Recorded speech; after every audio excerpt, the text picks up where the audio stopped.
치악산에 가면 태종대가 있습니다. 부산 태종대 말고요. 치악산 태종대입니다. 자, 여기를 태종대라고 부르게 된 야사가 전하는데요. 전설 따라 치악산으로 한번 가보시죠. 고려 말 이성계는요, 권력을 키우면서 역성혁명의 야망을 키우고 있었죠. 이런 반역의 기운이 무르익게 되니까 선비들은 고개를 저으면서 산속으로 숨어 들어가곤 했습니다. 그 무리 중 운곡 원천석 선생이 있었는데요. 아주 학문이 아주 높은 선비였습니다. 그는요, 치악산에 은거하면서 지내고 있었거든요. 그러나 그의 학문을 배우기 위해서 전국에서 제자가 되겠다고 구름처럼 선비들이 몰려듭니다. 그런데 그 중에 이성계의 아들 이방원도 있었던 겁니다. 자기가 별로 좋아하지 않는 학부모 자제를 제자로 받아들인 운곡 선생님 마음 어땠을까요? 결국 이성계는 고려를 멸망시키고 조선을 세웁니다. 운곡은 한숨을 푹 쉬고 있었죠. 그런데 이게 웬일입니까? 그가 가르쳤던 제자 이방원은 한술 더 뜹니다. 권력을 잡겠다고 막 칼을 휘두르면서 피를 보면서 왕자의 난을 일으킨 겁니다. 운곡은요, 그럴수록 조선의 마음의 문을 닫고 학문에만 정진합니다. 그러다 이방원이 드디어 왕위에 오르죠. 조선 제3대 왕 태종이 된 겁니다. 태종 이방원은요, 자신의 스승 운곡 선생을 너무나도 모시고 싶었습니다.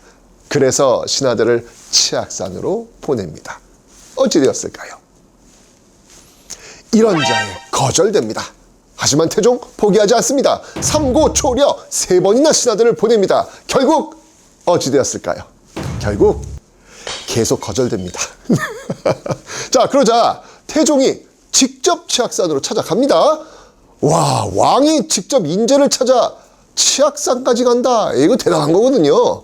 그 이유는 기필코 자신의 나라 조선의 스승 운곡 선생을 모시고 싶었던 겁니다. 어찌 되었을까요? 운곡 선생은요, 태종이 온다는 이야기를 듣고요, 벌써 숨어버렸습니다. 운곡의 집에 온 태종 너무 아쉬웠죠. 그래서 주변을 돌아다니며 운곡 선생의 행방을 찾습니다. 그러나 그 어디에도 운곡 선생의 흔적은 보이지 않았습니다. 태종은 그래서 바위에 턱 걸터 앉아가지고 하염없이 운곡 선생을 기다렸다고 합니다. 어찌 되었을까요? 아이고, 운곡 끝끝내 나타나지 않습니다. 결국 태종은 헛걸음을 한 셈이죠. 그 태종이 머물렀던 자리, 그 바위, 임금이 머물렀던 공간, 주필대라고 이름이 붙여졌고요. 나중에 태종이 머무른 자리다라고 해서 태종대라고 지금까지 불려지고 있는 겁니다. 이때 태종은요, 선생님께서 진짜 나를 도와주지 않으시려나 보다 하고 결국 한양으로 돌아가죠. 태종이 아들 세종에게 임금의 자리를 물려주고 나서 다시 운곡 선생을 찾습니다. 이 태종도 대단합니다. 운곡 선생은요, 이렇게까지 자신을 찾는데 더 이상 숨을 수 없다고 판단해서 결국 한양으로 향해 당시 상왕이었던 태종 이방원을 만납니다. 자, 그렇게 오매불망 태종이 운곡 선생을 기쁜 마음으로 기다리며 문이 열리기를 기다리는 순간 드디어 문이 열렸습니다. 따라라라라. 네, 드디어 운곡 선생이 드디어 등장했습니다. 그런데 이 운곡 선생의 등장을 지켜본 많은 신하들은 경악을 금치 못합니다. 왜 그랬을까요? 운곡 선생이 하얀 상복을 입고 등장한 겁니다. 상복은 바로 자신의 나라 고려의 사망을 슬퍼하며 입고 온 옷이었던 겁니다. 이건 저항이죠. 자, 이후 어떤 모습이 벌어졌을까요? 카리스마 태종, 가만히 있었을까요? 태종은요, 자신의 스승께서 정말 마음이 없으시구나 라는 걸 깨닫고 포기합니다. 대신 스승의 자식들에게 벼슬을 주면서 스승에게 감사한 마음을 전했다고 합니다.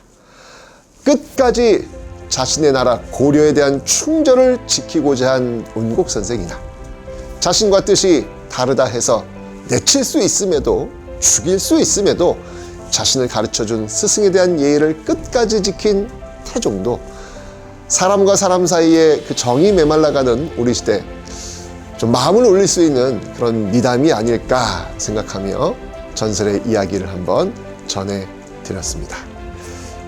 나랑 의견이 좀 다르다고 해서 미워하거나 증오하지는 않았으면 합니다.